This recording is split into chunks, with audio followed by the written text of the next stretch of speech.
Hi, everyone. Today we have Cristina Gilson with us. She is based out of Florida, and she is the founder and president of HDS, which is a Housing and Development Services.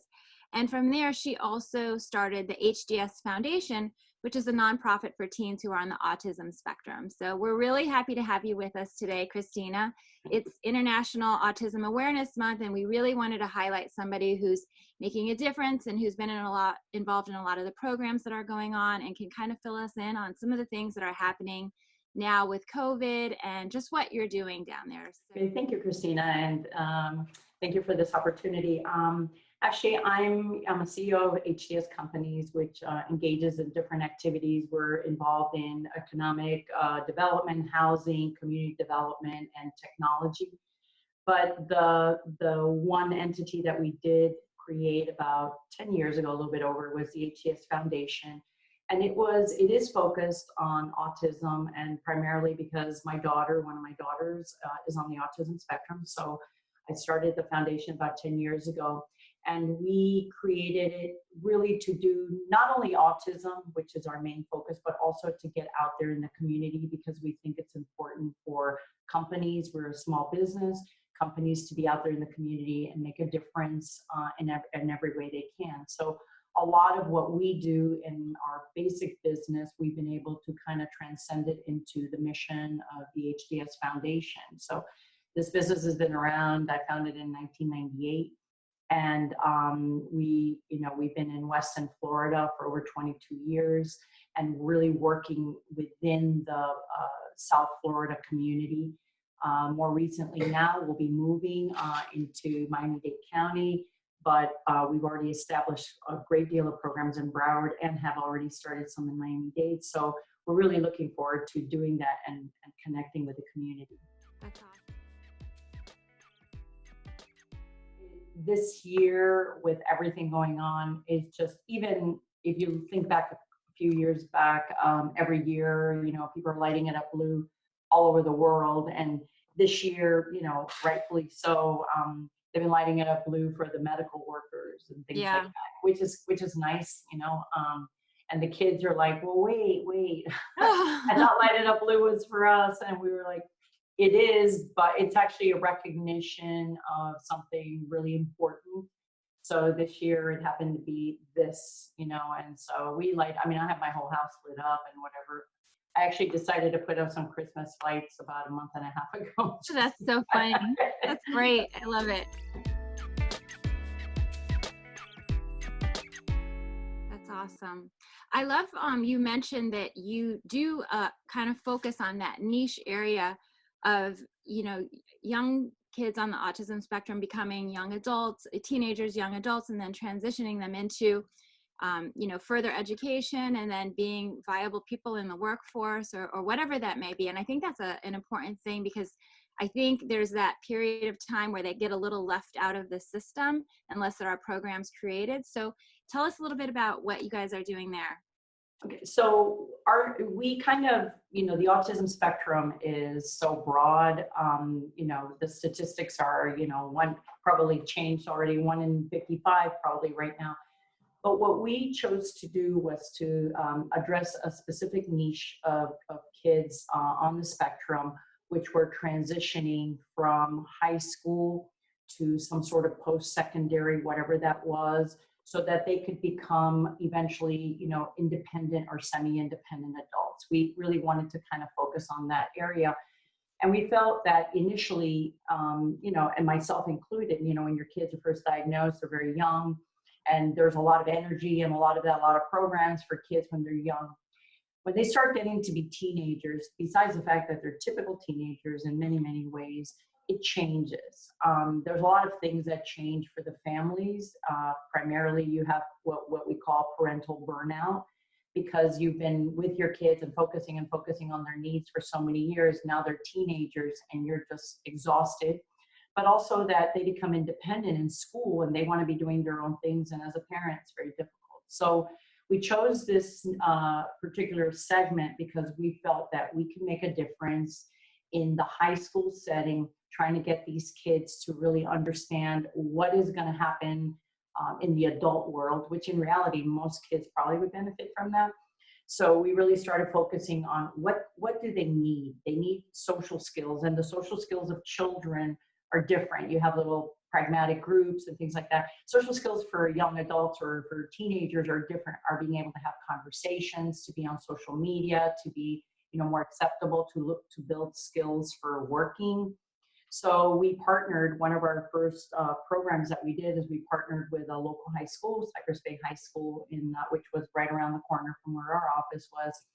And they have a great ESE department and teachers. And we said, how can we get these kids that to come, into either our office, other businesses, and start understanding that when they leave high school, they could either, perhaps, if they have the ability to, go to some sort of a trade school or technical school, college, university, but gain the skills, because ultimately it all leads to a job. We all want to have a job, and they want to have a job. They want to have a meaningful employment. So this program really started, we coined it Bridges. And what we did was really work with them to develop a program that they could deploy, and actually they change it as long as they keep within the boundaries. And we provide them a grant so that they can do things like open up bank accounts. We have partners in the community, and we give them funds so that they can do that. They can pay for their meals. They calculate, when you're going to go out to a restaurant, you have to calculate your tip. They go shopping, they're given budgets. So they learn a lot about that, but more in a real environment. We have educational components to it, learning like business skills and things like that. So this program, it's very broad, but it's specifically for these kids to also help them transition when they're in high school. High school, as we all know, probably middle school too, but high school is a tough time. And when you're on the spectrum, you're not exactly walking around with 100 friends around. You don't go to prom often. You don't go to homecoming. You don't go to football games.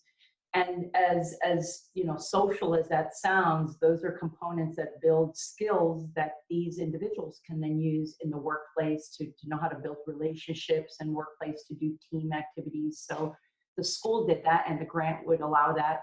And, the first year that we put it together with them, they went to prom, they did homecoming, we did so many activities. And it was really one of the first times that I saw that kids on the spectrum, like my daughter, were actually mirroring a lot of peer activities that happen every day in every school. And those little things are priceless, So activities, we're not doctors, we're not psychiatrists or psychologists or anything like that. We are, I guess, a small business that we felt that we have enough skills, understanding of the spectrum and what not only the children, but their families deal with. And we felt, every business or every entity, whether it's the government, whether it's the county, whether it's a community, has something that you could donate, and it's not money only. Obviously money is always great, but it's activities to help mentor them, to teach them different things, and not be like, okay, we're going to provide everything. What we try to do is we try to network and put people together so that they can kind of navigate this crazy world of autism spectrum that is frankly overwhelming for a lot of parents. I think that's what you had referred to in something I read as kind of your toolbox for success. Is that what you're referring to? Yes. Actually, we this year, because we talk about it all the time, and this year we actually coined it. The staff that works in it, drew up a toolbox and buttons and so forth. And it's kind of a concept that it's not something that hasn't been spoken about or hasn't been offered yet, but it's really representative of what I think the autism community needs to do. You as an individual, through your life, you build experiences and you build knowledge, etc. It's no different for individuals on the spectrum, and not only individuals, but the families too. But what we do is that because it's so overwhelming and there's so many components that most people don't understand, that what we try to do is make it simple for them and give them a roadmap of a lot of different resources, but we kind of regurgitate them a little bit for them so that it's like, okay, they can pick and choose. Well, that one doesn't work for me, or yeah, that one works. My son or daughter this seems to be something, and start building them. Every time you come across something that you think is a good thing, it could be a job opportunity, it could be someone that you met, it could be a resource or something. You may not need it right now, but you can start building, putting it away. You know that this is, so what we do in our website, actually right now we're redoing a portion of it, is really taking resources that are meaningful and putting them together in smaller bits for families to be able to digest them, but also for the students or the kids to be able to do that. Because we call it, like, there's the toolbox for the families, but there's the toolbox for the actual student. So you as a parent, you know, you have things that are your responsibility, but also part of your responsibility or an opportunity could be is that you have to build your network of people that you want to help support you in this venture. You can't do it alone. There is no way. It doesn't matter how much money you have or how much or little you have. You just can't. So, and you don't know all of it. So you pick, you know, this is a good resource for this. So you have your part of it, and you have to invest and plan on that. And then you have the student that has to start building those skills.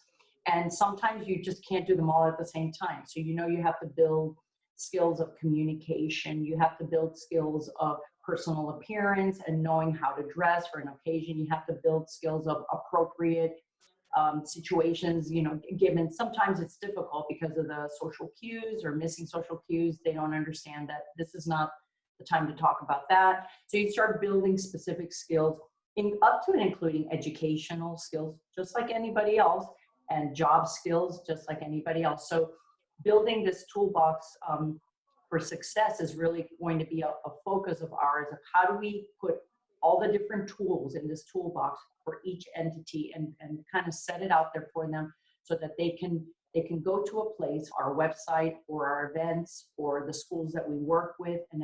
And our goal is to try to explain to them, this resource is for this when your son or daughter meets this criteria. If they don't meet it, forget about it, because there's like 1,000 other things Right. here that you have to worry about it. And that's where we think that parents not only are burnout, but they become overwhelmed with information that 80% of it doesn't pertain to them. Because as you know, the spectrum is you can have individuals that are nonverbal, their intellectual ability is lower, up to, you know, kids that have unbelievable IQs and have abilities to do different things. So just like life, really. Right. So, Right. you know, it's finding the way that you can fit the pieces that apply to you as an individual and to your son or daughter, you know, if you're a parent. And that, I think, is one of the most difficult things, because as a parent and seeing it out there in the foundation, most people want, you know, who doesn't want your kid to be the most successful, Right. and be Have it all. accepted in this Of course. and have, you know, everything, right? But you have to get to the point that you know that you're going to best serve them, and they are going to be the most successful if you focus on, you know, something that is doable, practical, and achievable, and then you're going to have the success. Right. It's when you don't that is where the families are struggling.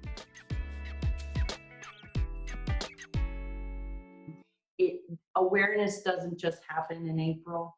It's an ongoing thing, and there's many, many ways to show what somebody on the autism spectrum can give and can be in a business, in your community. It's just a tremendous opportunity. So we hope that we're going to be really showcasing a lot of that within the next weeks and months to come. Can you share with us where people can go for your website to get any additional information? Yes, we have, our website is hdsfoundation.org. We're a nonprofit and so forth. And in our social media also, we are on Facebook, we're on Instagram, we're on Twitter. Just look up the HDS Foundation. And we post a lot of great stuff. We repost things that we think are important to people. So follow us. And just be part of this, you know, this movement that, you know, at a community level, we can make a big difference. So hopefully people will join in. I think so. Thank you for joining us today. I appreciate it. Thank you, Christina. All right.